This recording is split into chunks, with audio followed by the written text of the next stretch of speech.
episode 1 of my life.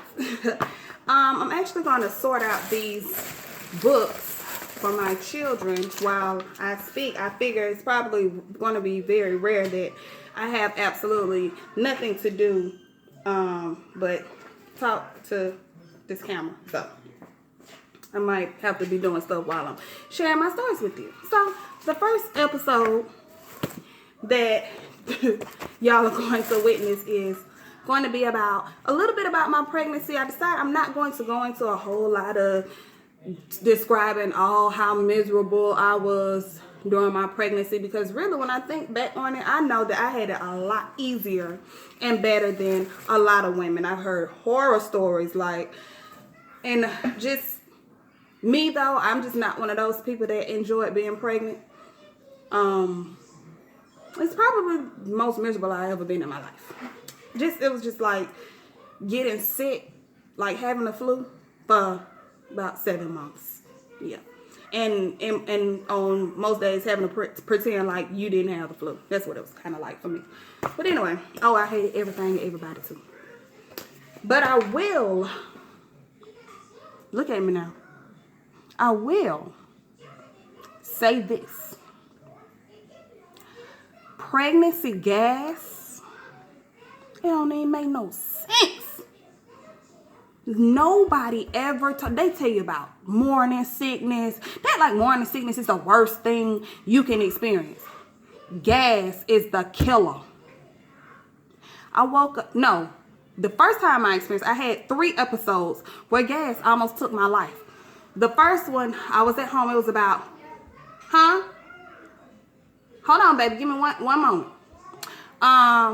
The first moment was I was at home alone, and all of a sudden, it was about 11 o'clock. My whole body locked up on me. I couldn't move my legs. And they were folded up. I couldn't stretch them out. In my stomach, it cramped. I probably was about 9-10 weeks pregnant, probably. It hurt me so bad that because I have had miscarriage in the past, I was like, this got to be what that is. It's no other explanation. Like, this baby's dying or both of us are dying right in this moment. So all I could think was, who am I going to call first? Am I going to call my husband, my mama, or 911? And it was like immediately, soon as I picked up the phone, I passed gas. And I was like, and I began to, my muscles, they loosened up. And I was like, I know hell well that wasn't about no gas. But that's what it was. Blew my mind, no pun intended. I couldn't believe that caused me that much pain. So it happened to me about 2 other times. It brought tears to my eyes, y'all. Nobody never, of all the things that I've heard about pregnancy, never heard about the gas. But anyway, so that's it about gas. On to labor and delivery. Let me just say, men don't respond well in crisis dramatic situations where I guess emotion and pain is involved in regards to women. And maybe they're women, I don't know, because first of all, I was having contractions for 3 days before I was admitted to the hospital. So the first day I went because my mother forced me to go. I wasn't going to say bully, but she forced me to go because I was saying that I could feel the contractions, but they weren't painful yet. And she was like, girl, when I was pregnant, I had a doctor's appointment that morning, and I went home and I had that baby that night at the hospital. She was like, that's how fast it happened. You need to take your tail on up to that hospital. Okay, so I went. Needless to say, they're sitting back home. Now the next day, it was getting a little intense. Went up there to that hospital, and I had only dilated 1 centimeter. I was like, what is going on? This is not how it happened on TV. I know if I'm in this much pain, a baby's supposed to be cut. I knew, right? Because I had done it before. But anyway, So the third day, them contractions was jumping me up on my feet. And my mother, she is the one who described the way the pain would feel to the T.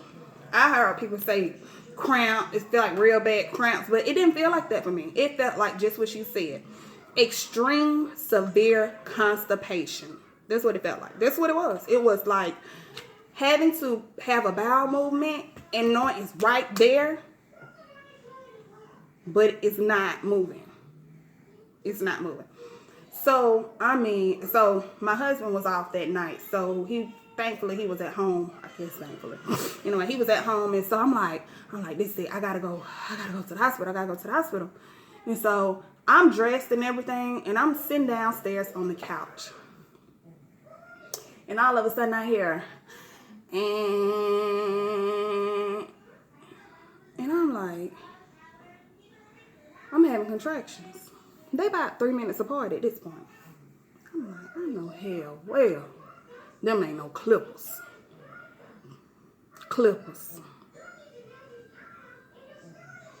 I don't know if he thought maybe somebody was going to take his picture, cause he's scruffy now. He's scruffy.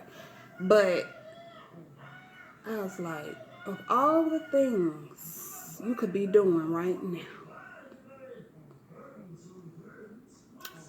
you got sweatpants on and a t-shirt, but you want to make sure it's lined up. Who cares? Y'all, I was in my mind, I was in such disbelief. I didn't even say anything. I probably said some months later. But anyway, get to the hospital. My mom had done called ahead of time anyway and told them, don't send her back home without no baby. She hurting. And it's $175 every time she go to the emergency room anyway. Okay? Hate to put a dollar amount on it, but it's time. It was my due date anyway, so. In comes the Pitocin. And y'all, I remember being nervous, like really extremely like nervous about that day. I've always been fearful of giving birth. But I promise you, if you're pregnant now and you're nervous and scared, it's fine. Be nervous and scared. It's normal. But baby, when them contractions started hitting me hard, all I could think was, yes, thank God. Bring on the pain. It's almost over. I was so ready to not be pregnant no more. It was in those moments I was like, I don't care what. I'm about to be through with this miserable part of my life. Is about to be over. So I get there. Long story short, I never did dilate past 2 centimeters. So I ended up having to have an emergency C-section because once I received my epidural, hold on, baby. I'm gonna turn it on for you, okay? Give me one moment. Hold on, let me deal with this. I do have children, y'all.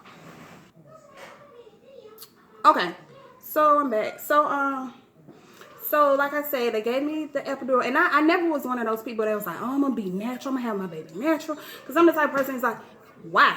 Why would I do that? You know, why would I deny myself this blessing of mercy and relief that could only come from up above? Give it to me. Give me all you got. Put it in a cup. I drink it. So, but my thing was, honestly, as far as the pain of the contractions, it's not that I felt like I needed an epidural because the pain was unbearable. I needed it because I had been in pain for so long. It was almost like, I'm tired of hurting. Like, if they had kept me that second day, I probably could have pushed off the epidural a lot longer. Like, I don't know. I'm not saying I could have made it all the way through because I don't know what it feels like to even get that far into the process of delivery. But like I say, it wasn't that the pain was unbearable. It was just that I hurt for so long. So if natural is your thing, if pain don't faze you, more power to you, sis. However, me, No. I receive all blessings with 2 hands. Bow like this. But anyway, so I'm having an emergency C-section. I never, that thought never crossed my mind. I never imagined that would end up being my experience. That never came up during any of my doctor visits or anything. So I really don't know what to expect.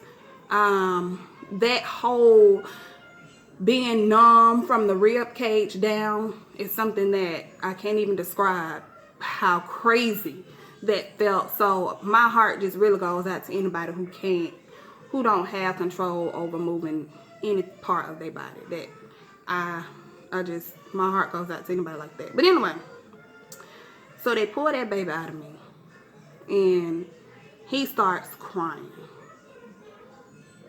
Eventually, because for like the first 3 or 4 seconds, because then again, I'm thinking everything like TV. We got to get out from in front of these TVs, y'all. He didn't cry for the first few seconds, so I'm waiting, like I'm holding my breath, waiting for him to cry. And then he did. And I just imagined I would be filled with emotion, and I would just be like, oh my God, this is love at first cry. But no,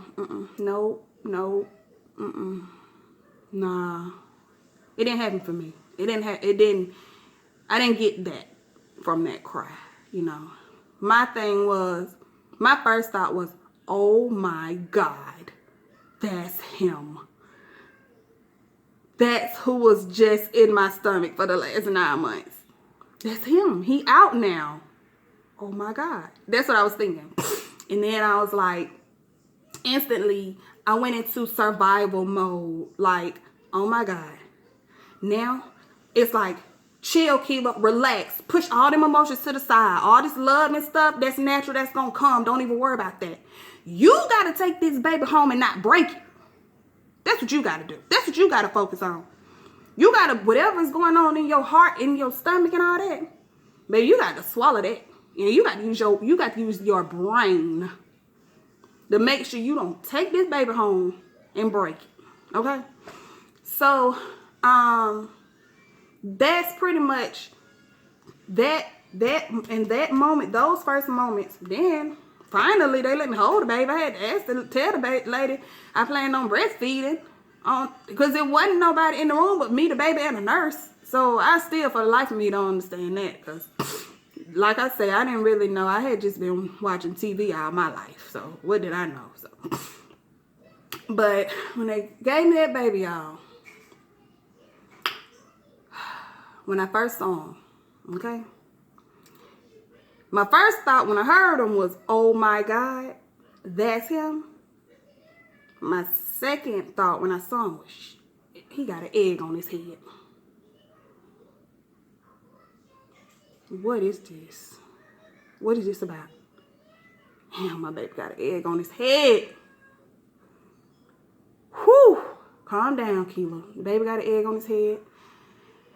If he have to get a helmet and wait for 23 hours a day, that's just what we just gonna have to do. Just calm down, calm down. He had a lot of hair. So it was like, it was still noticeable, like really noticeable. But I didn't know what it was. It was soft, but I didn't know what it was. All I knew was my mama kept saying molded. My sister kept saying, what the doctor say? What the doctor say? And in my mind, I was saying, shut up. Shut up. I know it's there. Dang, let me just process this. Anyway, turned out it was from him, the pressure of him sitting in the birth canal caused it to swell and all that. It went down, but the egg on his head, it did something to me. I didn't realize I could be that mature, you know. I prepared myself for a whole lifetime of stuff that I thought the egg on his head was going to bring us. But I was ready. That was my baby. I was going to take him home, egghead and all. But anyway, it eventually went down. Then he just got a big old blockhead. But